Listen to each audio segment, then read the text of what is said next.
Stop કરવું પડ્યું કેમ કે એકચ્યુઅલી બ્લોગિંગ ચાલુ હતું અને નવા ચાલુ થયું તો એ હવે ખરાબ લાગે. આપણે ભગવાનને તો માન આપવું જોઈએ કોઈ પણ ધર્મમાં હોય. Hello friends, welcome to our channel. आज हम करने वाले हैं ब्लॉगिंग और ये हमारा पहला ब्लॉगिंग है और हम सोच रहे हैं कि इसको हम गुजराती में करें। भले हमको व्यू नहीं मिलेंगे, मुझे पता है गुजराती में बहुत कम लोग हैं देखने वाले, पर फिर भी हम लोग ये ब्लॉग करेंगे। आज गुजराती में करेंगे और उसके बाद हम हिंदी में भी करेंगे सेकंड ब्लॉग से। तो ये हमारा ब्लॉग फर्स्ट ब्लॉग हम आओ चालू करते हैं गुजराती में। तो કેમ છો दोस्तों, સબસ્ક્રાઇબ કરી દો આપણે ગુજરાતીને તો પછી. અત્યારે અમે બ્લોગિંગ કરી રહ્યા છીએ પ્રોફેસ 2.0 રસ કેમેરાથી. જે પહેલું જ અમારું બ્લોગિંગ છે, તો પ્લીઝ જેવું થાય એવું પસંદ કરવા વિનંતી છે તમને, ગમે ના ગમે એના માટે. ચાલો તો કરીએ સ્ટાર્ટ. જો સૌથી ખતરનાક રિસ્કી ડ્રાઈવર DJ6, પછી બીજો નંબર આવે DJ5 અને કહેવાય છે અમદાવાદમાં DJ1માં ગાડી ચલાવેલી હોય તો ક્યાંય પાછો ના પડે. આખું ગુજરાત, આખું ઇન્ડિયા, આખા વર્લ્ડમાં તમે ડ્રાઇવિંગ કરો, DJ1ની ડ્રાઇવિંગ હોય એટલે વાર્તા પતી જાય. અત્યારે આપણે જઈશું અહીંયાથી. અને ઘણા બધા લોકોને તો આ કેમેરો જોઈને એવું જ લાગે છે કે બોસ આ શું છે. કેમ અમદાવાદમાં ઘણા બધા વ્લોગિંગ જ નથી, બ્લોગર જ નથી. જોઈએ તો નોર્મલ બ્લોગર છે, કોઈ મોબાઈલ બ્લોગર છે, મતલબ એ ઘરમાં ને ઘરમાં વ્લોગિંગ કરતા હોય છે. બટ મોટો બ્લોગર જોવા જઈએ તો આપણે બહુ જ ઓછા છે અમદાવાદમાં.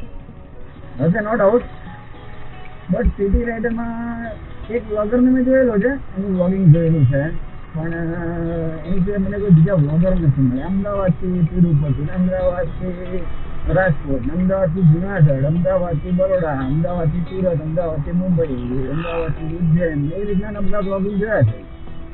પણ અમદાવાદની અંદર ને અંદર હું છે તો બતાવો કોઈને. તો આપણે અમદાવાદનું આજે ઇન્ટરનલ બ્લોગિંગ જોઈશું. અમદાવાદમાં સિટીમાં કેવું બ્લોગિંગમાં કેવું શું છે અમદાવાદમાં, તો તમને અમદાવાદનો ટ્રાફિક પણ જોવા મળશે. વચ્ચે ક્યાંક એવા આડકતરા રસ્તા, ઝઘડા બધું મળશે. અમુક આવા એન્ટરટેનમેન્ટ ચીજ જોવા મળશે. પાછું હમણાં માસ્કનું ચાલી રહ્યું છે અમદાવાદમાં, તો ખબર જ હશે તમને બધાને. શું કરે પણ પોલીસવાળા બિચારા, એ લોકોને મજબૂરીમાં એ લોકોને પકડવા તો પડે જ.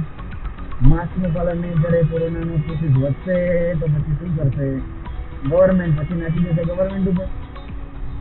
આ ધ્યાન નથી રાખતું, શું ધ્યાન નથી રાખતું. નો ડાઉટ ગવર્મેન્ટ ધ્યાન રાખે કે ના ધ્યાન રાખે, પહેલું તો આપણે આપણું ધ્યાન રાખવું પડે.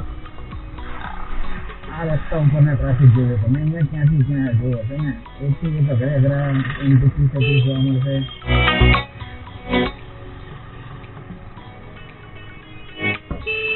જો આ ભાઈ DJ7 છે, ભાઈ પાછળ બેઠા માસ્ક વગર બેઠા હવે શું કરવું બોલો.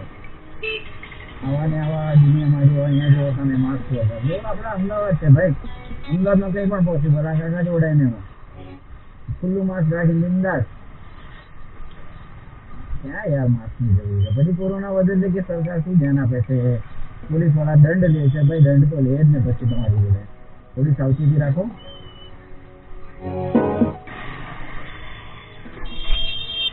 હેલ્મેટની તો બાધા જ છે અમદાવાદ વાળાને.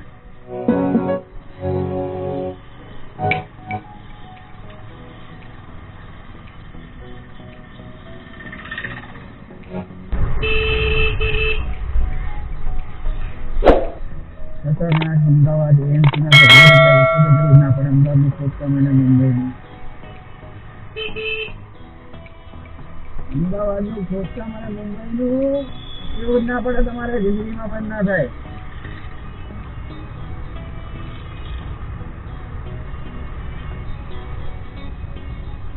જુનાલો મિત્રો, મુંબઈનું સમારકામ, બીજું કઈ ના હોય.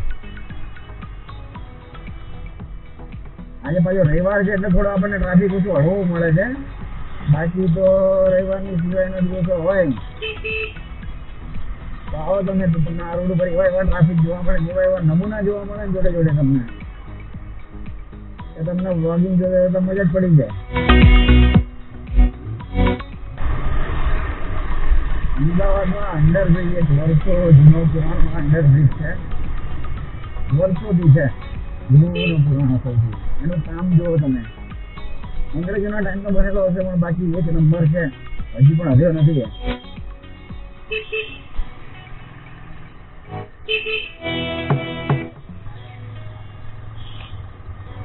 આપણું પહેલું બ્લોગ છે તો મિત્રો પસંદ ના આવે તો થોડું કરજો યાર. થોડી ઘણી તકલીફ થાય, થોડી ઇનકમ્ફર્ટેબલ ફીલ થાય. આપણને એવું થતું તો નથી પણ તો કેવું કરે સબસ્ક્રાઈબર મળી જાય તો વધારે મજાક કરું છું. સિરિયસ ના લઈ લેતા ભાઈ.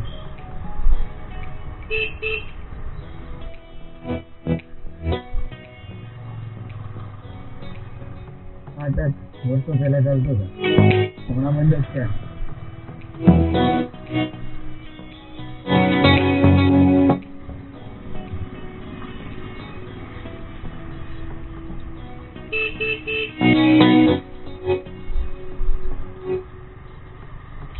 સુપરમેન નું વલ્પર જોયું તમે? સુપરમેન ને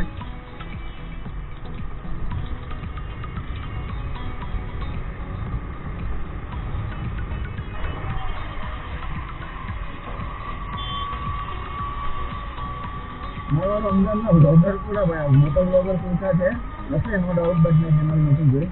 ચેક કરી મેં એક જ જણાની ચેનલ જોઈ છે. મેં એક જ જણાની ચેનલ જોયેલી છે.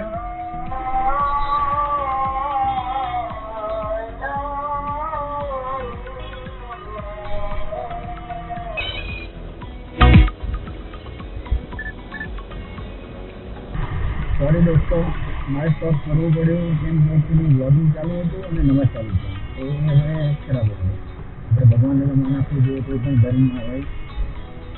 હવે આપણે અહીંયાથી જઈશું સીધા દિલ્હી દરવાજાના રસ્તા છે. એના બધે કોરોનાના ટેસ્ટિંગ કરાવો અને તુરંત જ રિપોર્ટ મળવો. આખી ટેન્ટ ખાલી છે. અત્યારે જોઈ લો તમે,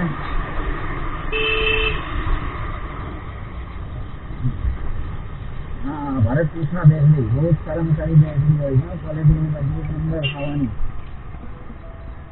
चलो सीधा जो ट्राफिक सिग्नल दिल्ही दरवाजा નું છે પછી જોઈ લેજો મિત્રો, જતા નહીં. હા આ દિલ્હી દરવાજાનો ટ્રાફિક સિગ્નલ ઉપર ટ્રાફિક નહીં એ વિચારી લો કે કેવી ખતરનાક સિચ્યુએશન ચાલતી હશે. પબ્લિક ઘણી અવેર થઈ છે પહેલા કરતા તો ઘણી અવેર થઈ છે. પહેલા શું હતું, બીક નથી કોઈને, અત્યારે કોરોનાની બીક પણ દીધી છે. સાથે સાથે પોલીસ વાળાનું બી વિચારે છે પબ્લિક કે એ પોતાનું ઘર છોડીને એટલા રિસ્કમાં બહાર આવીને જોબ કરી રહ્યા છે, ધ્યાન રાખે છે પબ્લિકને, તો પછી થોડો સફળ કરવો જોઈએ. ભાઈ પેલા ઘણા છે ને આડા ખેતરમાં હોય ઊંધીમાં, બસ એમને કોઈ ફરક ના પડે, બિંદાસ કરતા હોય માર્કેટમાં માસ્ક વગરને. એ લોકોના મારા બેટાને કે કપડા હું કરવા ફેરો નાખા ફરો.